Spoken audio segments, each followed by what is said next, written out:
السلام علیکم mister Mrs بیچ، جس کی رائٹر ہے مریم فیاض، اس کی یہ 30ویں ایپیسوڈ ہے۔ تو آئیے جلدی سے سٹارٹ کرتے ہیں اس ایپیسوڈ کو بغیر کسی دیر کے۔ کمرے میں ہلکی نیلی روشنی جل رہی تھی۔ باہر رات کا سناٹا گہرا ہوتا جا رہا تھا۔ وقت شاید ٹھہر سا گیا تھا۔ حنان بیڈ پر نیم دراز تھا، ایک ہاتھ کے سہارے تکیے سے ٹیک لگائے، آنکھوں میں دن بھر کی تھکن لیا مگر چہرے پر سکون تھا۔ زمرد سامنے ڈریسنگ ٹیبل کے آئینے کے سامنے بیٹھی اپنے بالوں سے کھیل رہی تھی۔ کبھی چوٹی بناتی، کبھی کھول دیتی، کبھی خود کو آئینے میں غور سے دیکھتی، جیسے کسی فلمی سین کی ریہرسل کر رہی ہو۔ اچانک اس کی نظر دراز میں رکھے ایک چھوٹے سے پرفیوم بوتل پر پڑی جو وہ کبھی کبھار استعمال کرتی تھی۔ اس کی آنکھوں میں شرارت کی چمک ابھری۔ اس نے دھیرے سے بوتل اٹھائی اور آنکھیں الٹے قدموں چلتے ہوئے حنان کے قریب پہنچی، جو اپنی آنکھیں بند کیے دنیا و مافیا سے بے خبر شاید نیند کی دہلیز پر تھا۔ زمرد نے آہستہ سے پرفیوم حنان کے گردن پر چھڑک دی۔ اف! حنان نے چونکتے ہوئے آنکھیں کھول دی۔ زمرد کیا کر رہی ہو؟ زمرد نے بامشکل اپنی ہنسی روکتے ہوئے معصوم بننے کی کوشش کی۔ کچھ نہیں، بس ذرا خوشبو لگا رہی تھی آپ پر تاکہ آپ کے خواب بھی خوشبودار ہوں۔ حنان نے آدھی آنکھ سے اسے دیکھا۔ مجھے لگتا ہے تمہارے دماغ میں واقعی کارٹونز رہتے ہیں۔ زمرد منہ بناتی ہنسی اور پھر جلدی سے پیچھے ہٹ گئی، مگر اچانک اس کا پیر بیڈ کے نیچے رکھے پانی کی بوتل سے ٹکرا اور وہ سنبھل نہ سکی، سیدھا بیڈ پر گر گئی، حنان کے بالکل اوپر۔ حنان نے اسے بازو سے تھام کر گرنے سے بچایا اور لمحہ بھر کے لیے دونوں کی نظریں ٹکرا گئی۔ زمرد کا چہرہ حنان کے چہرے کے اتنا قریب تھا کہ اس کی سانسوں کی گرمائش صاف محسوس ہو رہی تھی۔ شرارتیں کرنا آتی ہیں مگر بچنا نہیں آتا، حنان نے مسکراتے ہوئے کہا۔ زمرد نے جھیم کر نظریں چرائی۔ میں وہ اچانک گر گئی تھی۔ ہاں دیکھا میں نے، خود آئی تھی گرتے ہوئے، اب بہانے۔ حنان نے آہستہ سے اس کے گال کی لٹ کو پیچھے کیا۔ خیر اب آ گئی ہو تو ذرا رکو تو صحیح۔ زمرد کی سانسیں رکنے لگی، دل تیز دھڑکنے لگا۔ حنان نے اس کے چہرے کو نرمی سے تھاما، پھر اس کی پیشانی پر ایک نرم بوسہ دیا۔ زمرد نے آنکھیں بند کر لی۔ اب کوئی نئی شرارت نہ کرنا، بس یہ لمحے چپ چاپ گزارنے دو۔ نے سر ہلایا مگر چہرہ اب بھی شرم سے گلابی ہو چکا تھا۔ وہ آہستہ سے پہلو بدل کر حنان کے قریب لیٹ گئی۔ اس کی انگلیاں حنان کے ہاتھ میں الجھ گئی۔ کمرے میں سکون سا چھا گیا، خاموشی جو الفاظ سے بہتر محسوس ہو رہی تھی۔ وقت جیسے تھم گیا تھا۔ باہر رات اپنے آخری پہر کی طرف بڑھ رہی تھی اور اندر دو دل ایک نئے احساس میں خاموشی سے جڑ رہے تھے۔ محبت، شرارت اور شرمندگی کے حسین ملاپ سے جنم لیتا ایک نیا رشتہ جو لفظوں کا محتاج نہیں تھا۔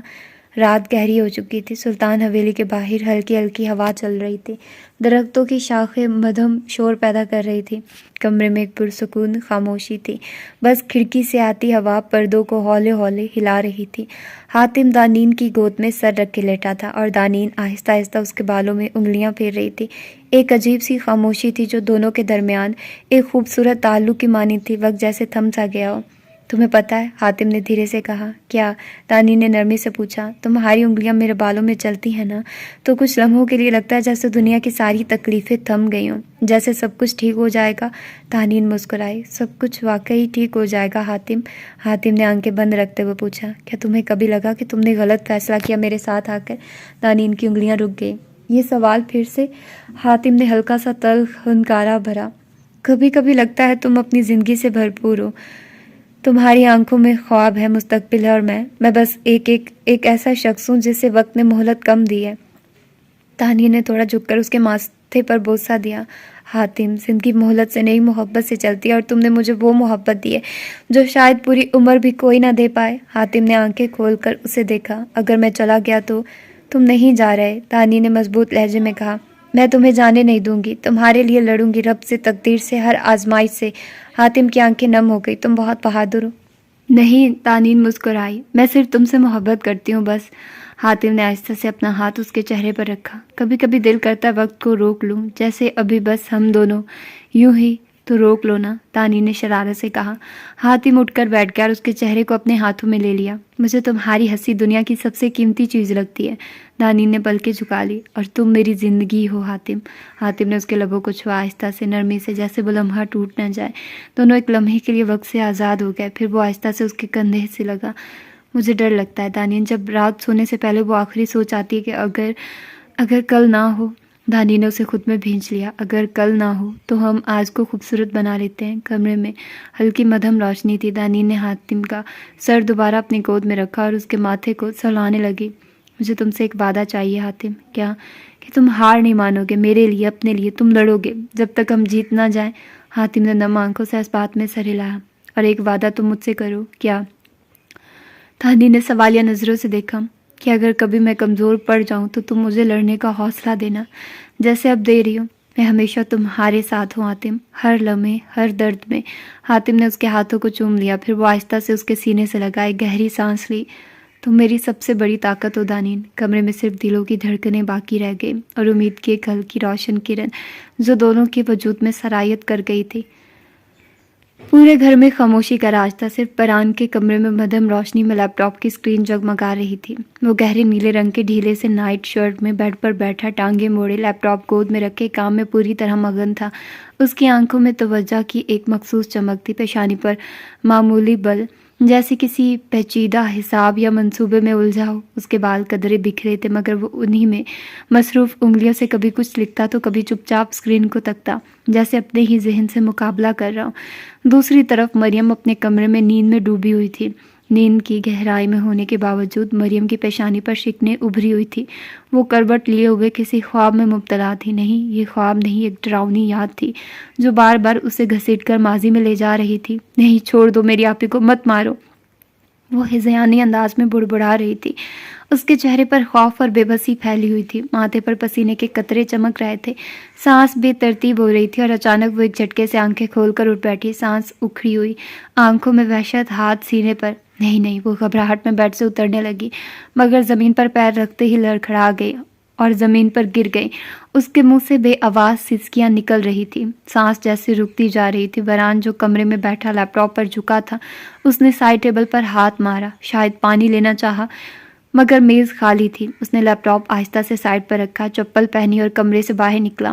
وہ نیم تاریک کچن میں آیا، جگ سے گلاس میں پانی بھرا ہی تھا کہ اسے ایک کمزور سی صدا سنائی دی، بران۔ وہ چونک گیا۔ مریم؟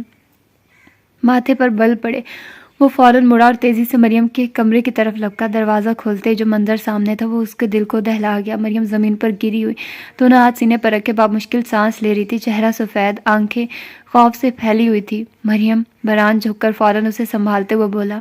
کیا ہوا ہے؟ مریم نے بامشکل لب ہلائے۔ وہ آپی کو مار دے گا، مجھے جانا ہے، مجھے بچانا ہے آپی کو۔ اس کے لہجے میں جنون تھا، ایک درد تھا جو لفظوں میں سمویا نہیں جا سکتا تھا۔ بران نے اسے بازوؤں میں تھاما۔ مریم سنو، مریم انوشے مر چکی ہے۔ ایک پل کو مریم ساکھ کی تو یہ آنکھیں پھٹی پھٹی، جیسے حقیقت دوبارہ دل پر ہتھوڑا مار گئی ہو۔ اسی لمحے اس کی سانس دوبارہ اکھڑنے لگی۔ انہیلر کہاں ہے تمہارا؟ پتہ نہیں۔ بران نے ماتھے پر ہاتھ مارا۔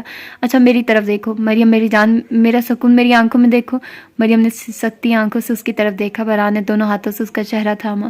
ہاں ایسے، اب میرے ساتھ سانس لو، آہستہ گہرا سانس، شاباش، ایسے، ہاں میں ہوں نا تمہارے ساتھ۔ وہ نرمی سے بولتا، اس کے چہرے پر جھکتا، پیشانی چومتا رہا، جیسے اپنے لمس سے اس کا درد کھینچ لینا چاہتا ہو۔ کچھ دیر بعد مریم کی سانسیں بحال ہو چکی تھی، وہ ابھی بران کے سینے سے لگی لرز رہی تھی۔ بران نے اسے باہوں میں اٹھایا اور آہستگی سے بستر پر لٹا دیا، مگر مریم جھٹکے سے اٹھ بیٹھی۔ نہیں، میں ٹھیک نہیں ہوں۔ بران نے اس کا بازو پکڑا اور دھیرے سے کہا، ریلیکس ریلیکس مریم، میری طرف دیکھو۔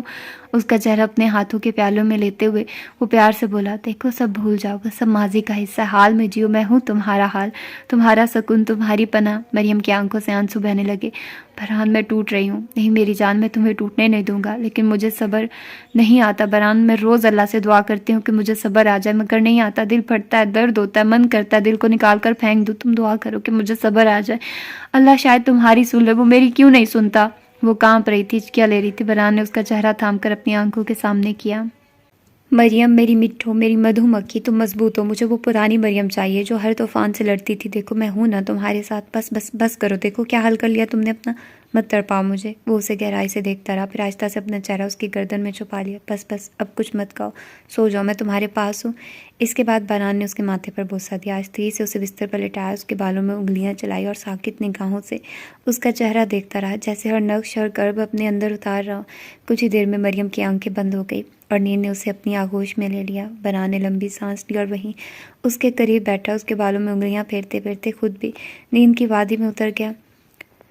صبح کی روشنی کمرے میں نرم دھوپ کی مانند در آئی تھی، کھڑکی کے پردے ہولے ہولے ہل رہے تھے اور ہوا کی لطیف سرسراہٹ مریم کے چہرے سے ٹکرا رہی تھی۔ اس کی پلکیں ہلی جیسے نیند کی مہریں آہستہ آہستہ ٹوٹ رہی ہوں۔ اس کی آنکھیں دھیرے دھیرے کھلی اور وہ بستر پر کروٹ بدلتے ہوئے کچھ لمحے چھت کو یوں تکتی رہی، جیسے خود کو یہ باور کروا رہی ہو کہ وہ جاگ چکی ہے، اور ہاں یہ حقیقت ہے۔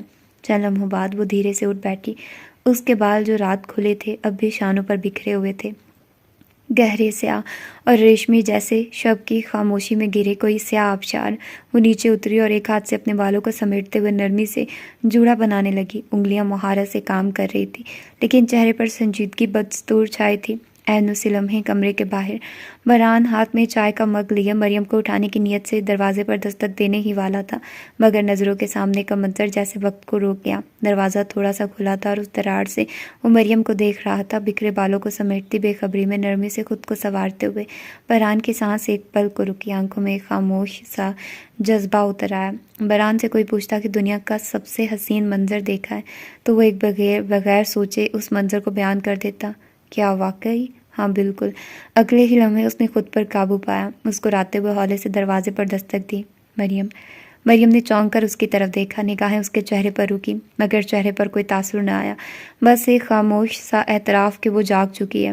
برہان مسکراتا ہوا کمرے میں داخل ہوا، آہستگی سے اس کے قریب آیا اور اس کی تھوڑی کو نرم ہاتھوں سے اوپر کرتے ہوئے بولا، آ جاؤ، ناشتہ ٹھنڈا ہو جائے گا۔ مریم نے آہستگی سے سر ہلایا اور بنا کچھ کہے واش روم کی طرف بڑھ گئی۔ برہان کچھ لمحے دروازے کی طرف دیکھتا رہا، پھر ہلکی سانس لے کر باہر چلا گیا۔ 5 منٹ بعد مریم باہر نکلی، سادہ مگر نفیس لباس میں، چہرہ دھلا ہوا مگر آنکھیں اب بھی شب گزیدہ۔ وہ برہان کے ساتھ چلتی ہوئی ڈائننگ ٹیبل کی طرف بڑھی۔ ٹیبل چھوٹی سی تھی، 4 لوگوں کے لیے، مگر اس وقت دونوں کے بیچ فاصلے بہت بڑے تھے۔ برہان نے نرمی سے مریم کی پلیٹ میں ناشتہ نکالا، پھر خود بھی بیٹھ کر کھانے لگا۔ میں شام کو جلدی آ جاؤں گا، پھر کہیں باہر ڈنر پر چلیں گے، اس نے کہا، جیسے اس کی روزمرہ کی خاموشی میں تھوڑا سا رنگ بھرنے کی کوشش کر رہا ہو۔ مریم نے ایک لمحہ کے لیے اسے دیکھا، پھر بنا کچھ کہے سر ہلا دیا۔ تم کچھ بولو گی بھی؟ برہان نے ہلکے تن سے کہا، مگر لہجے میں سختی نہیں تھی۔ کیا بولوں؟ مریم کی آواز دھیمی تھی مگر اس میں ایک عجیب سی تھکن چھپی تھی۔ کچھ تو بولو، برہان نے آہستہ سے کہا، مگر مریم نے بس کاندھے اچکا دیے۔ برہان خاموشی سے اسے دیکھتا رہا، وہ جانتا تھا وہ ٹوٹ چکی ہے، آہستہ آہستہ اندر ہی اندر، مگر زبان سے کچھ نہیں نکلتا، بس وہ آنکھیں، وہ چپ چیخ کر دکھ بیان کر رہی تھی۔ ناشتہ ختم ہوتے ہی برہان اٹھا، اپنی گاڑی کی چابی اور بیگ اٹھایا اور چلتے چلتے ایک پل کو مڑا، مگر رک کر بولا، مجھے دروازے تک نہیں چھوڑو گی؟ مریم نے خاموشی سے اس کی طرف دیکھا، آنکھیں ایک لمحہ کے لیے بھٹکی، پھر وہ دھیرے سے کرسی سے اٹھی اور اس کے پیچھے چلنے لگی۔ جب وہ دروازے تک پہنچا تو اچانک مریم نرمی سے خاموشی سے اس کی پشت سے لپٹ گئی۔ برہان ایک پل کو چونک گیا، اس کے وجود کے گرد اس کا لمس ایسے بسا جیسے رات کی خاموشی میں کسی معصوم پرندے کی سرگوشی۔ اس نے مڑ کر مریم کا چہرہ اپنے ہاتھوں کے پیالے میں لیا اور اس کی آنکھوں میں جھانکا، آنکھیں نم تھی، آنسو پلکوں سے جھلکنے کو تیار۔ مریم، وہ دھیرے سے بولا، اگر تم ایسے کرو گی تو میں نہیں جا سکوں گا۔ مریم نے دھیرے سے سر اٹھایا، اپنے آپ شار جیسے بال پیچھے کرتے ہوئے اسے دیکھا۔ کیوں کر رہے ہو یہ سب میرے لیے؟ تمہیں مجھ سے کچھ نہیں ملے گا۔ کچھ بھی نہیں برہان۔ برہان کی آنکھیں اس کے چہرے پر ٹھہر گئی، وہ نرمی سے مسکرایا، مجھے تم سے کچھ نہیں چاہیے مریم، بس تمہاری مسکراہٹ اور وہ ہمت جو تم کہیں پیچھے چھوڑ آئی ہو، بس وہ واپس چاہیے۔ یہ کہتے ہوئے اس نے ایک بار پھر اس کے ماتھے پر بوسہ دیا، نرمی سے جیسے روح کو چھو گیا ہو۔ شام کو جب آؤں تو مجھے میری مدھو مکھی واپس چاہیے، ٹھیک ہے؟ مریم کے ہونٹوں پر پہلی بار ایک ہلکی سی خفیف سی مسکراہٹ ابھری۔ اس نے آہستہ سے سر ہلایا۔ برہان نے گہری سانس لی، جیسے دل پر کوئی بھاری پتھر رکھے، اور آہستہ آہستہ دروازے کی طرف بڑھا، پھر باہر نکل گیا۔ صبح کی خنقی ابھی باقی تھی، یونیورسٹی میں چہل پہل جاری تھی۔ جہان تیار ہو کر یونیورسٹی آیا اور ہمیشہ کی طرح پارکنگ سے اپنی ڈپارٹمنٹ کی طرف بڑھا، مگر قدموں میں وہ بے ساختگی نہ تھی جو ہمیشہ ہوتی تھی۔ اس کی نظریں بار بار ماہین کے ڈپارٹمنٹ کی طرف اٹھتی، دل بے قراری میں لپٹا ہوا تھا، لیکن وہ ضبط کرتے ہوئے سیدھا اپنے ڈپارٹمنٹ کی طرف بڑھا۔ دل اندر سے چلا رہا تھا، مہین کو بھی سمجھنا چاہیے، اگر اپنے بھی کبھی غلط ہو تو ان کی بھی نہیں مانتے۔ اس دفعہ تمہارا بھائی غلط ہے ماہین، اور تمہیں یہ سمجھنا ہے کہ تم اس کی وجہ سے مجھے نہیں چھوڑ سکتی۔ جہان دل پر پتھر رکھتے اپنے ڈپارٹمنٹ میں داخل ہوا۔ ابھی وہ کلاس کی طرف جا ہی رہا تھا کہ راستے میں چند اکا دکا اسٹوڈنٹس کھڑے نظر آئے۔ اسی لمحے اس کے موبائل پر رنگ ہوئی۔ اس نے جیب سے موبائل نکالا، اسکرین پر ان نون نمبر چمک رہا تھا۔ ماتھے پر بل ڈالتے اس نے کال ریسیو کی۔ ہیلو، اس نے کہا تو دوسری طرف سے ایک بھاری آواز ابھری، افسوس حنان، نہ خود اپنی بہن کی حفاظت کر پایا، نہ تمہیں کرنے دی۔ کس کے آسرے چھوڑا ہے اس نے اپنی بہن کو؟ ایک ڈرائیور؟ جہان کے دل کی دھڑکن لمحے بھر کو رکی۔ وہ آواز کچھ جانی پہچانی تھی، مگر ذہن اس وقت صرف ایک ہی طرف دوڑا۔ مہین، کون ہو تم اور کیا بکواس کر رہے ہو؟ جہان دہاڑا۔ اس کے قدم بے اختیار باہر کی طرف بڑھے۔ دوسری طرف سے وہی آواز گونجی، اپنی منکوہا کو بچا سکتے ہو تو بچا لو۔ اس کے ساتھ ہی فون بند ہو گیا۔ کون ہے تو خبیث آدمی؟ اصلی مرد کی اولاد ہے تو نام بتا۔ جہان دہاڑا۔ آس پاس کے اسٹوڈنٹس نے چونک کر دیکھ کر، مگر وہ تو کچھ سننے کے قابل ہی نہ رہا تھا۔ دل میں آگ سی لگی، قدم بھاگنے لگے۔ وہ مہین کے ڈپارٹمنٹ کی طرف دوڑا، سیڑھیاں پھلانگتا، سانس پھولا ہوا، آنکھوں میں فقط خوف۔ کلاس میں داخل ہوتے اس نے ایک لڑکی سے پوچھا، مہین کہاں ہے؟ سانس پھولا ہوا، لہجہ تھر تھر کامتا۔ پروفیسر دھاڑا، یہ کون سا طریقہ، باہر جائیے۔ جہان کا سب جواب دے گیا، چپ کریں آپ۔ وہ دھاڑا، سب چونک گئے۔ لڑکی گھبرا کر بولی، وہ ابھی تک نہیں آئی۔ جہان کا دماغ سن ہو چکا تھا، قیمتی شے کھونے کا ڈر کیا ہوتا ہے، کوئی اس سے پوچھتا۔ وہ دیوانہ وار کیفیٹیریا کی طرف بھاگا، نظر دوڑائی، مگر مہین کا کہیں نام و نشان نہ تھا۔ اس کا دل بیٹھنے لگا۔ وہ واپس ڈپارٹمنٹ کی طرف مڑا تو سامنے اسے زرنور دکھائی دی۔ فوراً اس کے پاس پہنچا، زرنور، مہین آئی تھی؟ زرنور نے حیرت سے اسے دیکھا۔ نہیں، اس نے کہا تھا وہ آئے گی، مگر ابھی تک تو نہیں آئی۔ جہان کی ٹانگوں سے جان نکل گئی، وہ وہیں گھٹنوں کے بل بیٹھ گیا۔ میں کہاں ڈھونڈوں اسے؟ اس نے سر جھکایا، آنکھیں نم تھی۔ زرنور ہراساں ہو گئی۔ کیا ہوا ہے جہان؟ ایسے کیوں بیٹھے ہو؟ تم نے اسے فون کیا؟ جہان کے ذہن میں بجلی گوندی۔ نہیں، رکو میں کرتی ہوں۔ زرنور نے جلدی سے فون نکالا، نمبر ڈائل کیا۔ فون بن جا رہا۔ جہان کا دل مزید ڈوبا۔ اتنے میں زرنور کے ساتھ کھڑی ایک لڑکی نے کہا، مہین لو آ گئی۔ جہان نے جھٹکے سے سر اٹھایا، نظریں سامنے دوڑائی، اور ایک لمحے کی بھی دیر کیے بغیر وہ دوڑا۔ مہین اندر آ رہی تھی، ابھی یونیورسٹی گیٹ پار کیا ہی تھا کہ جہان نے آ کر اسے زور سے خود میں بھینچ لیا۔ مہین نے چونک کر اسے دیکھا۔ جہان، کیا کر رہے ہو؟ سب دیکھ رہے ہیں۔ مگر جہان جیسے ہوش میں ہی نہ تھا۔ وہ کافی دیر اسے سینے سے لگائے کھڑا رہا، آنکھوں سے آنسو بہتے رہے۔ پھر آہستہ آہستہ اس نے خود کو سنبھالا، اس کا چہرہ اپنے ہاتھوں کے پیالے میں لیا۔ تم ٹھیک ہو نا؟ کچھ ہوا تو نہیں؟ کسی نے کچھ کہا تو نہیں؟ وہ اس کے چہرے، آنکھوں، ہاتھوں کو ٹٹول رہا تھا، جیسے یقین کرنا چاہ رہا ہو کہ وہ صحیح سلامت ہے۔ مہین نے حیرت سے نفی میں سر ہلایا۔ کیا ہوا جہان؟ تم ایسے کیوں بیہیو کر رہے ہو؟ جہان کی آواز ٹوٹ رہی تھی۔ میں ڈر گیا تھا مہین، میں بہت ڈر گیا تھا۔ مجھے لگا میں نے تمہیں کھو دیا، مجھے لگا میں نے اپنا سب کچھ کھو دیا۔ میں بہت ڈر گیا تھا، بہت ڈر گیا تھا۔ اس نے دوبارہ اسے سینے سے لگا لیا، جیسے اگر چھوڑا تو کھو دے گا۔ اطراف کے طلباء مسکراتے ہوئے یہ منظر دیکھ رہے تھے۔ کچھ نے موبائل سے نکالے، کچھ دل ہی دل میں واہ کہہ کر رہ گئے۔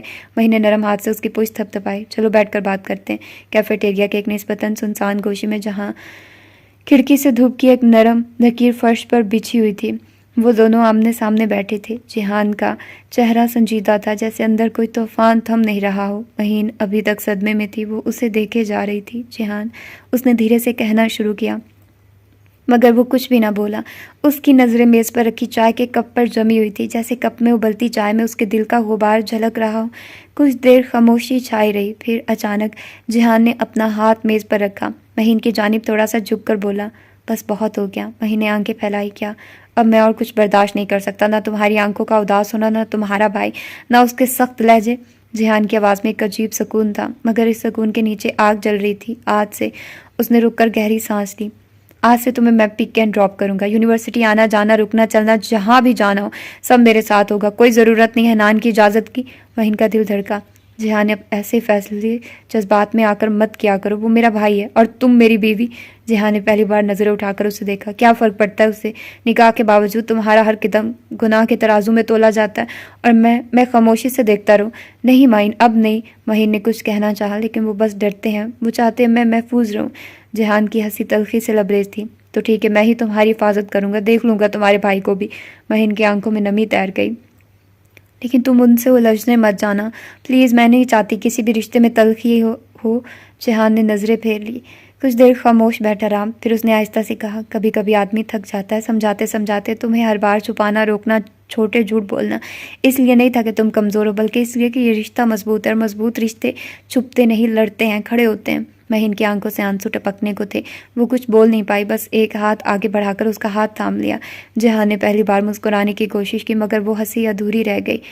آج تم نہیں آتی تو شاید میں خود کو کھو دیتا۔ اس کی آواز میں وہی درد تھا جو دن بھر سہتا رہا۔ مہین دھیرے سے بولی، میں کیوں نہ آتی اور تم بتاتے کیوں نہیں کہ آخر ہوا کیا تھا تمہیں؟ جہان نے نگاہیں جھکا لی، تمہارے لیے بس یہ جاننا کافی ہے کہ تمہاری حفاظت مجھ سے بڑھ کر کوئی اور نہیں کر سکتا۔ ماحول خاموش ہو گیا، صرف ان کے درمیان رکھی چائے کی بھاپ دھیرے دھیرے ہوا میں تحلیل ہو رہی تھی، جیسے وقت کا لمحہ ٹھہر گیا۔ مگر پھر مہین نے موضوع بدلنے کے لیے کہا، جہان تمہیں معلوم ہے میں تمہیں کیا کہنے والی تھی جب تم نے مجھے آج خود میں بھیجا تھا؟ جہان نے سوالیہ نظروں سے اسے دیکھا۔ مہین مسکرائی، کہ تم میرے شوہر کم، اور وہ ابھی جملہ مکمل کرنے ہی والی تھی کہ جہان پٹ سے بولا، پلیز بھائی مت کہہ دینا۔ مہین کا کہکا بلند ہوا، ماحول ایک دم بدل گیا، وہ دونوں مسکرا دیا، آنکھوں کی نمی کو وہ کہکے نے چھپا لیا، اور تب پہلی بار ان دونوں نے یہ جانا کہ کبھی کبھی خاموشی بھی کہہ جاتی ہے وہ سب جو الفاظ نہیں کہہ پاتے۔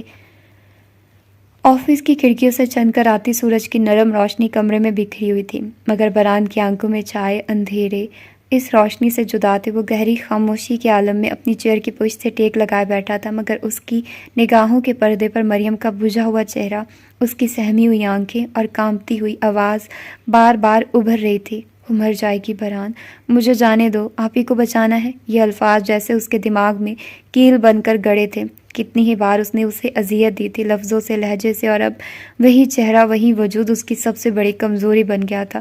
دروازے پر ہلکی سی دستک ہوئی، مگر بران نے سر نہ اٹھایا۔ دروازہ کھلا اور احمد اندر داخل ہوا۔ السلام علیکم، کیسی ہے مریم؟ احمد نے سامنے والی کرسی سنبھالتے ہوئے نرمی سے پوچھا۔ بران کے لبوں پر ایک بے بس سی تلخ مسکراہٹ ابھری۔ اس نے نظریں احمد کی طرف اٹھائی، جن میں دکھ، پشیمانی اور بے یقینی کا ایک عجیب امتزاج تھا۔ کوئی پوچھے کیسا ہے وہ شخص جو کل تک کہتا تھا کہ اسے برباد کر دے گا، اور آج اسی کی آنکھوں میں آنسوؤں کی نمی نہیں سوکھتی۔ احمد نے کچھ بولنے کے لیے لب وا کیا، مگر خاموش رہا۔ بران آگے کو جھکا، اس کے دونوں ہاتھ میز پر رکھے تھے، جیسے خود کو سہارا دینے کی کوشش کر رہا۔ اس کی آواز بھاری اور بوجھل تھی۔ احمد، وہ دن بدن ٹوٹ رہی ہے، میں اس کی کرچیاں چننے کی کوشش کرتا ہوں، مگر ہر بار وہ میری انگلیاں کاٹ لیتی ہیں۔ میں اسے سنبھالنا چاہتا ہوں، بچانا چاہتا ہوں، مگر مجھے لگتا ہے جیسے وہ میرے ہاتھوں سے ریت کی مانند پھسلتی جا رہی ہے۔ بران کی پلکوں پر لرزتے ہوئے کانسوں نے آخر کار ہار مان لی۔ وہ خاموشی سے اس کے گال پر بہہ گیا۔ مجھے ڈر ہے احمد، کہیں اسے جوڑتے جوڑتے میں خود نہ بکھر جاؤں، میں نہیں دیکھ سکتا اسے اس حال میں۔ یہ کہہ کر اس نے اپنا چہرہ ہاتھوں میں چھپا لیا۔ اس کی مضبوط شخصیت کا خول اس لمحے میں ٹوٹ گیا تھا۔ احمد، جو اب تک غمگین خاموشی سے سب سن رہا تھا، فوراً اٹھا اور بران کے قریب آیا، اس کے کندھے پر ہاتھ رکھتے ہوئے بولا، بران، تم ٹوٹنے کے لیے نہیں بنے، تم اس کی ڈھال ہو، سہارا ہو، اور سہارے کبھی بکھرتے نہیں، وہ تو اوروں کو جوڑنے کے لیے بنائے جاتے ہیں۔ بران نے آہستہ آہستہ ہاتھوں سے چہرہ اٹھایا، آنکھیں سرخ تھیں، مگر احمد کی باتوں نے گویا اس کے اندر ایک نیا حوصلہ جگایا۔ بس اتنا یاد رکھو، جو درد تمہیں محسوس ہوتا ہے وہی تمہاری محبت کی دلیل ہے، اور وہی دلیل تمہیں اسے مکمل کرنے کا حق دیتی ہے۔ کمرے میں ایک بوجھل خاموشی چھا گئی تھی، مگر اس خاموشی میں بھی ایک امید کی کرن تھی۔ کچھ دیر بعد احمد نے میز پر پڑے ٹیشو باکس سے ایک ٹیشو نکالا اور بران کے سامنے رکھتے ہوئے مسکرا کر کہا، چلو جناب، آنسو پونچھو اور واپس اسی دھج میں آؤ جس نے مریم کو پہلی بار مسکرانا سکھایا تھا۔ بران نے گہرا سانس لیا، گردن پیچھے کی اور آنکھیں چند لمحے کے لیے بند کی۔ جب دوبارہ کھولا تو وہ نگاہوں میں نمی ضرور تھی، مگر ساتھ میں ایک عزم بھی جھلک رہا تھا۔ سلطان حویلی کی بلند و بالا محرابی دروازے سے جہان نے اندر قدم رکھا۔ دائیں ہاتھ میں مہین کا ہاتھ مضبوطی سے تھاما ہوا تھا، چہرے پر سختی اور آنکھوں میں صرف ایک بات، اب اور برداشت نہیں۔ لان میں بیٹھے حنان، اشال اور ابا حضور نے جیسے ہی انہیں دیکھا، سب کی نظریں ایک ساتھ ان دونوں پر جم گئی۔ حنان کی آنکھوں میں شک اور غصہ بھڑک اٹھا۔ اشال نے بے یقینی سے مہین کو دیکھا، جو نظریں جھکائے جہان کے ساتھ ساتھ چل رہی تھی۔ جہان تیزی سے اٹھا، حنان تیزی سے اٹھا۔ جہان، یہ کیا حرکت ہے؟ جہان نے سختی سے مہین کا ہاتھ تھامے رکھتے ہوئے جواب دیا، یہ میری بیوی ہے اور یہ میری ذمہ داری ہے۔ آج کے بعد یہ میرے ساتھ آئے گی، میرے ساتھ جائے گی، کسی کو اعتراض ہے تو ابھی کر لے۔ حنان آگے بڑھا، ابھی صرف نکاح ہوا ہے، رخصتی نہیں، اور شریف گھروں کے یہ طور طریقے نہیں ہوتے کہ اس کو یوں ہاتھ پکڑ کے پھرو۔ چھوڑو ہاتھ میری بہن کا۔ جہان کا ضبط ٹوٹنے کو تھا، اور شریف گھروں میں بہنوں پر پابندیاں لگا کر ان کے رشتے کا مذاق بنانا کون سا طریقہ ہے؟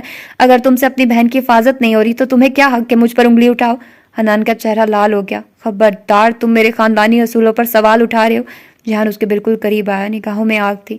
میں سوال نہیں اٹھا رہا، آئینہ دکھا رہا ہوں۔ وہ لڑکی تمہارے گھر میں سانس لینے سے پہلے تمہارے خوف کا حساب کرتی ہے۔ تمہاری سوچ نے اسے قیدی بنا دیا، اور میں اسے آزاد کرنا چاہتا ہوں، اسے جینے دینا چاہتا ہوں۔ حنان آگے بڑھائی تھا کہ مہین ایک جھٹکے سے بیچ میں آئی۔ بس کر دو، اس کی آواز رند گئی تھی۔ بس کر دو جہان۔ جہان نے حیرت سے اس کی طرف دیکھا۔ مہین، تم؟ مہین نے آنکھیں بند کی، جیسے دل پر پتھر رکھی ہو۔ بھائی غلط نہیں ہے، وہ بس مجھ سے محبت کرتے، وہ میرے خیر خواہ ہیں۔ تو کیا میں دشمن ہوں تمہارا؟ جہان کی آواز بھرا گئی۔ مہین نے نظریں چرائی، آنکھوں سے دو موتو چھلکے۔ جہان، میں ابھی کچھ نہیں کر سکتی، میں مجبور ہوں۔ مہین، جہان کی آواز میں بے یقینی تھی۔ وہ مہین کا چہرہ دیکھ رہا تھا، اس کی نظروں سے جو کٹتا جا رہا تھا۔ ماہی، جہان کی آواز کپ کپائی۔ مہین نے بامشکل خود کو سنبھالا۔ بھائی بھی ٹھیک کہہ رہے ہیں اور میں ان کے خلاف نہیں جا سکتی۔ جہان نے قدم پیچھے ہٹایا، جیسے زمین کھسک گئی ہو۔ ایک آخری نظر ماہین پر ڈالی، وہ نظر جو شکوے سے بھری تھی، پیار سے تڑپی ہوئی تھی، اور پھر وہ مڑ گیا۔ حنان خاموش کھڑا تھا، مگر جہان کے جاتے جاتے وہ آخری جملہ چھوڑ گیا، یہ نکاح ہمارے بڑوں کی مرضی سے ہوا تھا، ورنہ میں کبھی بھی تم جیسے غیر سنجیدہ اور خود غرض شخص کے ساتھ اپنی بہن کا نکاح نہ کرواتا، اور میں اپنی بہن کی حفاظت کرنا اچھے سے جانتا ہوں، تم جیسے نالائق شخص کو ضرورت نہیں اس کی۔ اس کے الفاظ جہان کے دل پر خنجر کی طرح چلے۔ مہین وہیں کھڑی رہ گئی، آنکھوں سے آنسو بہتے رہے، اور اوپر سیڑھیاں چڑھتے ہوئے اس کی کمر جھکی جھکی سی لگنے لگی۔ جہان لان پار کرتا دروازے سے نکل گیا، مگر اس کی دھڑکنیں وہ شاید حویلی میں ہی رہ گئی تھی۔ کیا سٹوپڈ تھنگ ہے یار یہ، حنان کیوں کر رہا ہے ایسا؟ اس کا نکاح ہو چکا ہے تو کیا مطلب؟ اگر وہ غیر سنجیدہ ہے، وہ سٹوپڈ ہے، تو کیا تم اپنی بہن کا نکاح ختم کر دو گے؟ واٹ ربش یار، مطلب کوئی سینس نہیں بن رہی اس بات کی کہ تم اس پر اتنی پابندیاں لگا رہے ہو یار۔ سب سے زیادہ جو ہوتا ہے وہ نکاح کا ہی ہوتا ہے۔ اس کا نکاح ہو گیا اور وہ کوئی غلط بات نہیں کہہ رہا، وہ کہہ رہا ہے کہ میں خود چھوڑا کروں گی، اس کی رسپانسبلٹی، اس کی بیوی ہے یار وہ۔ میں بالکل بھی اس میں نہیں کہوں گی کہ یہ ٹھیک بات ہے کہ اگر حنان اس پر، تو مطلب کیا اگر وہ غیر سنجیدہ ہے، تم پہلے اگر کچھ نہیں کر سکے تو اب تم اس طرح سے ان کا رشتہ خراب کرنے کی کوشش کر رہے ہو، یہ تو وہی بات ہوئی نا۔ اور I don't like this kind of, کیا میں بولوں، خیر۔ اور باقی جو مریم جو ٹوٹ رہی ہے، کرچیاں کرچیاں ہو رہی ہیں اور اس کے ہاتھ ٹوٹ رہے ہیں، کیا ہی کہیں ہم اس کے بارے میں۔ اور کون سا سین ہوا تھا؟ مہین کا سین ہوا تھا، وہ تھوڑا کچھ زیادہ ہی ہو گیا، لیکن خیر وہ ظاہر سی بات ہے، وہ اس کی بیوی ہے اور وہ سنے کہ اس طرح کا کوئی سین ہے، تو پھر میرا خیال ہے کہ اس کا ریئیکشن اتنا بنتا تھا، پر تھوڑا سا وہ جب اس کو گلے لگاتا ہے تو وہ تھوڑا سا عجیب ہو گیا ہوگا مہین کے لیے بھی، لیکن اس کو تھوڑا فیل کروانا چاہیے تھا کہ وہ آکورڈ فیل کر رہی ہے یا اس طرح کا یہ وہ، لیکن خیر کیا کہہ سکتے ہیں۔ اور باقی ناول بس ختم ہی کرتے ہیں، اور کیا کریں۔ اور اگر آپ لوگوں کو سرخ آنچل سننا ہے تو آپ لوگ ناولز فار ایور پر سن سکتے ہو۔ اگر آپ کو ویلیو تھا ناول سننا ہے رابعہ خان کا، تو وہ بھی آپ لوگ سن سکتے ہیں forever book haven channel پر۔ اور باقی جتنے بھی لانگ ناولز ہیں وہ تو ادھر آ ہی رہے ہیں، تو ہو سکتا ہے کہ بھیگا دسمبر اور جو ہے سرخ آنچل وہ اس چینل پر لاسٹ ناولز ہو، اس کے بعد شارٹ ناولز ہی شاید میں ادھر اپلوڈ کروں، تو کچھ کہہ نہیں سکتے۔ باقی یہ جو ناولز چل رہے ہیں، یہ ختم ہونے کے بعد انشاءاللہ جبلی راجپوتہ کی ملکہ، اور ساتھ میں ہم لوگ رات ناول سٹارٹ کریں گے، کیونکہ ابھی وہ کمپلیٹ نہیں ہوا ہے، تو میں انتظار کر رہی ہوں کہ وہ تھوڑا کمپلیٹ ہو جائے تو پھر ہم اس کو دوبارہ سے سٹارٹ کریں گے۔ تو آپ لوگ یہ ناول سن لیں، بھیگا دسمبر بھی آپ لوگ سن سکتے ہیں، اس کی 6 ایپیسوڈ آلریڈی اپلوڈڈ ہیں، اور 7ویں ایپیسوڈ میں اپلوڈ میں بھی اب تک کر چکی ہوں، کچھ کہہ نہیں سکتے۔ تو اپنا ڈھیر سارا خیال رکھیے گا، ملتے ہیں اس کی اگلی ایپیسوڈ میں۔ اللہ حافظ۔